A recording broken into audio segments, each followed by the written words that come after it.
Hello everybody and welcome back inside the box for another episode of Gunpla Kitbash with me, Kukamatsu.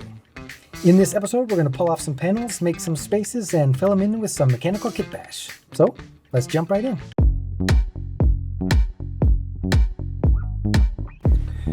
So we need to figure out what our general plan for the legs is now.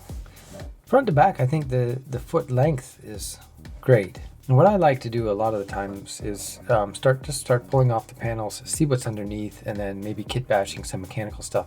So I'm going to just start pulling this leg apart and we'll see what's in there.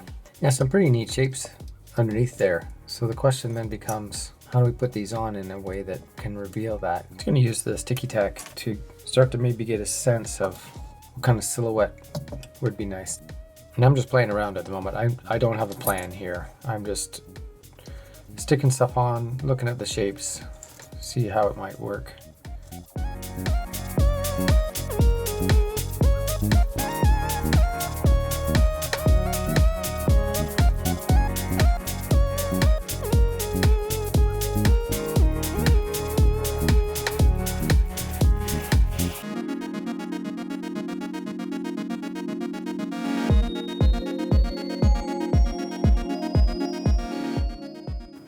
I think that's looking pretty cool as a starting place. I'll want to fill up these spaces with something mechanical, but silhouette wise, I think that works quite nicely. The only thing I'm not loving as I'm sitting here looking at this is the kind of thickness that we have through the ankle area. So I'm just wondering if we pop these guys off. These parts come in 3 parts, so I just pop those off. Put that back on there. That does kind of give a better flow from leg to foot, I would say. Finally, we get to the kit bashing part of this Gunpla Kitbash series. This is how I store my spare parts. And because I've been doing this for a couple of years, I have a nice collection of these. I have 12 of these boxes and I categorize them. So what I'm going to do here is I'm going to go through a few parts bins and just take out stuff that I think might be relatively good candidates for the kind of spaces I need to fill on the leg and in the foot and stuff like that.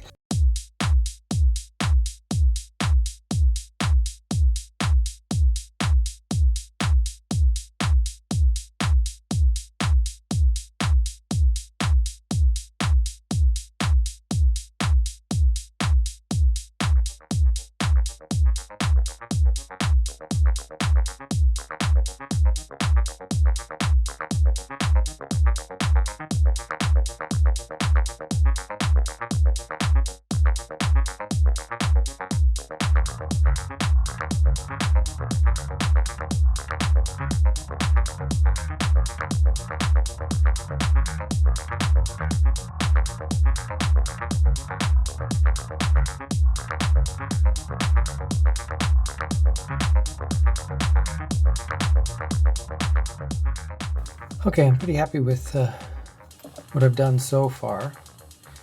Found the shape that I liked as a sort of main focus of this stuff. I didn't want it just to be busy gack. I wanted it to have a focal point.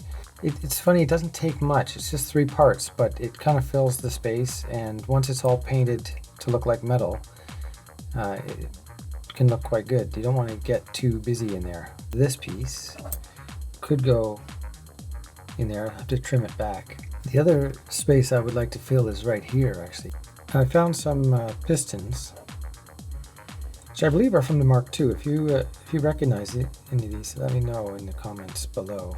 I'm thinking of sticking it in there. I think we have a plan. I went ahead off camera and made these parts. They were all a little bit different, so I just cut everything off that wasn't the top plate and then added a piece of styrene.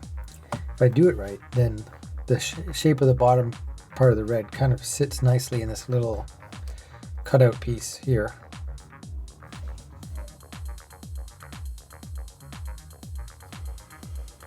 Looks pretty good. Do you know, I was just looking at this piece, which is the other part of the handlebars, and I'm wondering if I can use that in the back somehow.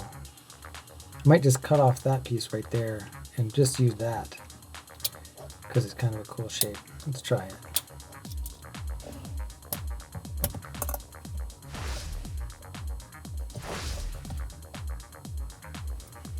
So yeah, the idea is kind of like that.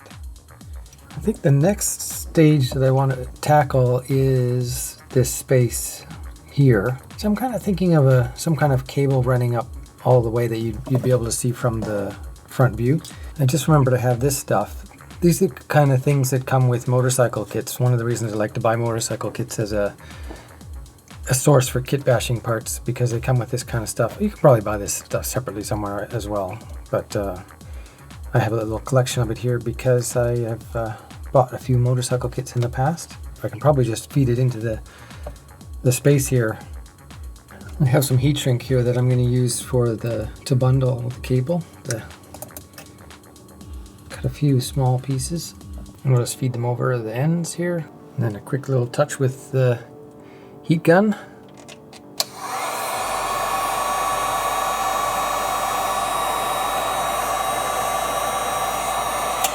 Being careful not to go overboard because I can melt the cables as well.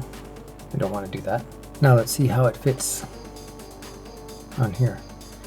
That silver one that I put in there is lead wire, so it's nice and easy to bend. The lead wire gives the black cables some stability so they'll stay in the right shape, but the whole thing remains nice and flexible. Okay, I think that's working, so I'm going to glue it in. And there we go, all four finished. It just adds that nice little extra bit of detail in the cracks that you would otherwise just see straight through. Once we get everything painted up, unified, and the panels on, I think it's going to look pretty good. And that brings us to the end of the episode. In the next episode, we'll continue the mechanical kit bashing around the foot and hopefully finish it off. So if you enjoyed the video, I appreciate it if you give me a like down below. Check out the playlist if you want to see previous videos. Subscribe if you want to follow along, and we'll see you in the next one. Bye-bye.